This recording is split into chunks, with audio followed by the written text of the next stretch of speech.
Autosomal inheritance. इनहेरिटन्समध्ये आपण जे काही क्रोमोझोम्स बघितले होते, क्रोमोझोम थ्रू जे काही इनहेरिटन्स होते, तर ह्युमन बिईंगमध्ये particularly the chromosomes we are seen they are of 2 types. जेवढे काही 23 पेअर ऑफ क्रोमोझोम असतात या पेअर्समध्ये 2 प्रकारामध्ये आपण त्याला डिवाइड करतो. एक आहेत ऑटोझोम्स आणि दुसरे आहेत sex chromosomes. 23 पेअरमधले 22 pairs of chromosomes they are autosomes and only 1 pair it represent the sex chromosome.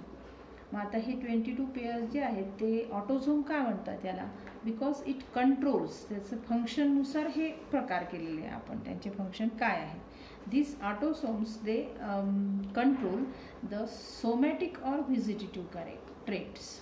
Somatic or vegetative ज्याला आपण बॉडीली म्हणतो, बॉडीचे जे काही कॅरेक्टरिस्टिक्स असतात किंवा ट्रेट्स असतात, जसं आय कलर मी सांगितलं होतं तो एक आहे, किंवा हाईट आहे, इवन इंटेलिजन्स आहे, हे एक काही ट्रेट्स आहेत. तर this traits they are controlled by this 22 pairs of chromosomes and these are called autosomes. ह्या जे काही ट्रेट ज्याच्याकडून कंट्रोल केल्या जातात, ज्या ऑटोझोमकडून कंट्रोल केल्या जातात, ह्या ट्रेटला मग आता आपण काय म्हणू, ऑटोझोम. जे काही ट्रेट्स आहेत ते ऑटोझोमल लिंक ट्रेट्स आहेत. Autosome link trait. आणि सेक्स क्रोमोझोमबद्दल आपल्याला नंतर शिकायचंच आहे. सेक्स क्रोमोझोम स्ट्रक्चर आणि त्यानंतर त्याच्या थ्रूसुद्धा जे काही इनहेरिटन्स आहे ते आपल्याला नंतर पाहायचं आहे. त्याच्यात वेगवेगळ्या प्रकारच्या डिसऑर्डर्स येतात, त्याला आपण एक्स लिंक्ड, वाय लिंक्ड असे काही अंशी बघितले आहेत. वाय लिंक, एक्स लिंक आणि एक्स वाय लिंक अशा काही डिसऑर्डर्स आहेत त्यासुद्धा. ते ह्या सगळ्या सेक्स क्रोमोझोम थ्रू होणारे इनहेरिटन्स आहे. तर हे जे काही ऑटोझोम्स आहेत ते कंट्रोल करतात हे ट्रेट, ज्याला आपण म्हणतो ऑटोझोमल लिंक ट्रेट. मग त्या ऑटोझोमवर असणारे जे जीन्स आहेत ते जीन्स जे आहेत ते हे ट्रेट एका जनरेशनमधून दुसऱ्या जनरेशनमध्ये ट्रान्समिट करत असतात. मग हे सगळे जे जीन्स आहेत, ऑटोझोमवर असणारे जे जीन्स आहेत जे पर्टिक्युलर ट्रेट इनहेरिट करतात, ते सगळे डॉमिनंट असतात की रेसेसिव्ह असतात? तर याच्यामध्ये 2 प्रकार आहेत. त्याच्यावरून पुन्हा 2 प्रकार केले ऑटोझोमल ट्रेटमध्ये. काही आहेत की जे डॉमिनंट जीन इन्फ्लुएन्स केल्या जातात, so they are called the autosomal dominant trait. यापैकी काही ट्रेट जे आहे ते डॉमिनंट जीनकडून इन्फ्लुएन्स होतात. म्हणजे डॉमिनंट जीन प्रेझेंट असेल तर तो ट्रेट पुढच्या जनरेशनमध्ये ट्रान्समिट होतो. That is called autosomal dominant trait.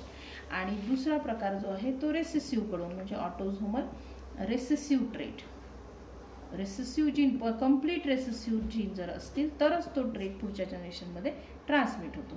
जसं आपण पी प्लांटमध्ये वगैरे बघितलं होतं की जसं दोन्ही डॉमिनंट असेल किंवा एक डॉमिनंट एक रेसेसिव्ह अशी कंडिशन असेल तर तो ट्रेट पुढच्या जनरेशनमध्ये जातो. आणि ते जर कंप्लीट रेसेसिव्ह असेल तर तो पुढच्या जनरेशनमध्ये जातो. तो हा ऑटोझोमल रेसेसिव्ह ट्रेट झाला. आता कन्सर्निंग विथ ह्युमन बिईंग आपल्याला पाहायचे आहे, तर याची प्रत्येकाचे एक्झाम्पल आहे. जसं डॉमिनंटमध्ये आपल्याला जे एक्झाम्पल पाहायचे आहे त्यातलं एक एक्झाम्पल जे आहे, एक ट्रेट आहे जो पुढच्या जनरेशनमध्ये ट्रान्समिट होतो, तो आहे विडोज पीक. आणि दुसरा जो आहे तो याच्यात आणखीन एक एक्झाम्पल दिलेला आहे, ते आहे हंटिंग्टन्स डिसीज. तर हा डिसीज आहे आणि हा एक ट्रेट आहे. तर ऑटोझोमल रेसेसिव्ह ट्रेट जो आहे, रेसेसिव्ह जीन थ्रू ट्रान्समिट होणारा जो आहे तो आहे फिनिलकीटोन्युरिया. फिनिलकीटोन्युरिया हा एक आहे. आणि दुसरा आहे सिस्टिक फायब्रोसिस. आणि आणखीन एक आपण बघितलेला आहे सिकल सेल ॲनिमिया. हा सिकल सेल ॲनिमिया आपण आधीच्या व्हिडिओमध्ये बघितलेला आहे. ते त्या सिकल सेल ॲनिमियामध्ये HbA आणि HbS असं जर हे असेल तर ते डॉमिनंट राहतं. पण जर हे दोन्ही पण रेसेसिव्ह असेल तर दोन्ही रेसेसिव्हच आहे या ठिकाणी त्याचे अलील्स. तर अशा वेळेला हा ट्रेट त्या ठिकाणी एक्सप्रेस होतो and the particular organism does not survive. तो ज्याला आपण लिथल जीन म्हटलं होतं, it becomes fatal and causes death of the bearer. तर या ठिकाणी विडोज पीक आणि हंटिंग्टन्स डिसीज हा एक आहे. इथे फिनेलकेटोन्युरिया आहे, सिस्टिक फायब्रोसिस आणि सिकल सेल ॲनिमिया. तर यातले फक्त एक एक्झाम्पल दोन्हीचं आपल्याला डिटेलमध्ये पाहायचं आहे. विडोज पीक याच्यात आणि याच्यामध्ये फिनेलकेटोन्युरिया.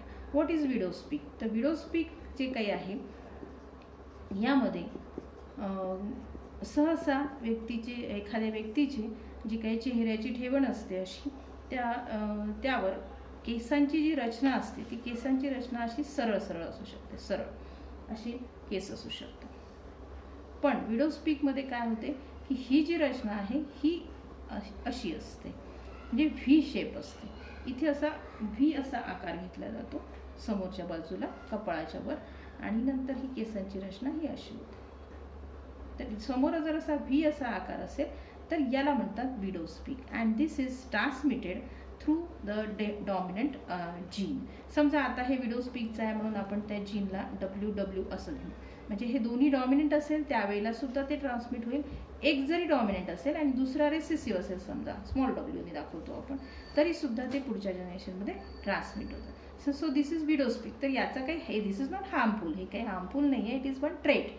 हा एक ट्रेट आहे जो पुढच्या जनरेशनमध्ये ट्रान्समिट होऊ शकतो. आणि याला आपण म्हणू होमोझायगस डॉमिनंट आणि हा हेट्रोझायगस. म्हणजे होमोझायगस आणि हेट्रोझायगस अशा दोन्ही कंडिशनमध्ये मग याला मेल आणि फिमेलचं बंधन नाही, because it is all these are autosomal inheritance, sex क्रोमोझोमशी संबंधित नाही. त्याच्यामुळे मेल असो की फिमेल असो दोन्हीमध्ये दोन्ही प्रकारच्या सेक्समध्ये हे सर्व प्रकारचे डिसऑर्डर्स म्हणा किंवा अशा प्रकारचे ट्रेट्स हे ट्रान्समिट होतात. It does not depend upon sex. तर फिमेलमध्ये सुद्धा अशा प्रकारचं विडोज पीक असू शकतो, व्ही शेप हेअरलाईन. आणि जर समजा टोटली रेसेसिव्ह जर असेल ते, तर मग स्ट्रेट हेअरलाईन असते.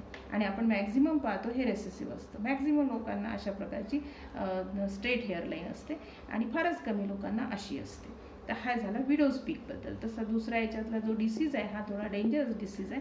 हंटिंग्टन्स डिसीजमध्ये काय होतं की ब्रेन सेल्स जे आहेत ते डिसॅपियर व्हायला लागतात, ते डिस्ट्रॉय होतात.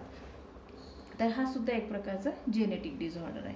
दुसरं जे ऑटोझोमल रेसेसिव्ह ट्रेट आहे त्याच्यातला फिनेलकेटोन्युरिया, ज्याला आपण PKU म्हणतो, ही एक प्रकारची डिसऑर्डर आहे. ही इनबॉर्न आहे, इनबॉर्न मेटाबॉलिक डिसऑर्डर आहे. ॲक्च्युली जेनेटिकच आहे ती, पण त्याच्यात मेटाबॉलिझम ते बिघडवते, त्याच्यामुळे मेटाबॉलिक डिसऑर्डर म्हटलेलं आहे याला. यामध्ये काय होतं की जो फिनिल ॲनिलिन हा जो काही एक ॲमिनो ॲसिड आहे, ॲमिनो ॲसिड तुम्हाला माहिती असेल की जे प्रोटीन तयार करण्यासाठी गरजेचे असतात. आणि हा फिनिल ॲनिलिन हा एक ॲमिनो ॲसिड असतो आपल्या शरीरामध्ये. या फिनिल ॲनिलिनचं रूपांतर म्हणजे त्याला हायड्रोलाइज करून त्याचं रूपांतर हे ट्रिप्टोफॅनमध्ये करायचं असतं to produce particular type of protein. यासाठी एक एन्झाईम लागतो. This enzyme is known as phenyl ॲलेनिन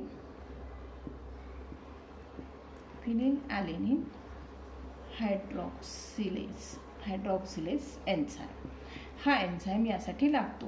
पण हा एन्झाईम प्रत्यक्षात त्या व्यक्तीच्या शरीरात तयारच होत नाही. हा एन्झाईम तयारच झाला नाही तर फिनिल ॲनिलिनचं रूपांतर ट्रिप्टोफॅनमध्ये होणार नाही. ते न झाल्यामुळे मग फिनिल ॲनिलिन आणि त्याच्या डेरिव्हेटिव्स, फिनिल ॲनिलिन सुद्धा आणि त्याच्या डेरिव्हेटिव्स ह्या ब्लडमध्ये जमा व्हायला लागतात ब्लडमध्ये. आणि मग ब्लड कॅपिलरीजमधून समजा त्या पास होऊ शकतात ब्रेनकडे. आणि मग ब्रेनची डेव्हलपमेंट ही रिटॉर्ट होते. ब्रेनची डेव्हलपमेंट व्यवस्थित प्रमाणामध्ये होत नाही, कॉझिंग मेंटल रिटार्डनेस. त्या व्यक्तीला मेंटल रिटार्डनेस राहतो. आणि शिवाय त्याच्या अर्थातच ते फिनिल ॲलिनिनचं रूपांतर ट्रिप्टोफॅनमध्ये न झाल्यामुळे हेच ब्लड किडनीकडे जाईल. आणि मग किडनीमधून जेव्हा युरिन फॉर्मेशन होईल त्या युरिनमध्ये हे फिनिल ॲलिनिन तसंच्या तसं त्याच्यातून पास होईल युरिनमधून. So this is also known as phenylketonuria. This disorder it is another name. त्याला आपण डिटेलमध्ये म्हणू शकतो फिनिलकेटोन्युरिया. अशा प्रकारे जर काही मटेरियल पास होत असेल युरिनमधून तर त्याला युरिया हा शब्द वापरला जातो. आणि हा फिनिल ॲनिलिन याच्यामधून निघून जातो युरिनमधून, म्हणून त्याला phenylketonuria. So this is somewhat dangerous disease and cause due to recessive gene. हा रेसेसिव्ह जीनमुळे टोटल रेसेसिव्ह याला एकही डॉमिनंट जीन याच्यामध्ये असणार नाही. समजा फिनिल ॲनिलिनचा तो असेल तर P दाखवला आपण तर ते स्मॉल p असतील. स्मॉल p स्मॉल पी म्हणजे दोन्ही रेसेसिव्ह अशी कंडिशन होमोझायगस कंडिशन जेव्हा असेल त्यावेळेला ही डिसऑर्डर त्या व्यक्तीमध्ये ट्रान्समिट होते, पुढच्या जनरेशनमध्ये ती जाऊ शकते. सो ज्या ह्या दोन्ही प्रकारच्या डिसऑर्डर्सच्या त्या मेल आणि फिमेलमध्ये कॉमन आहे. त्याच्यामध्ये असा कुठेही it appears in both sexes with equal frequency, यात काही फरक नाही आहे. So this is about autosomal inheritance.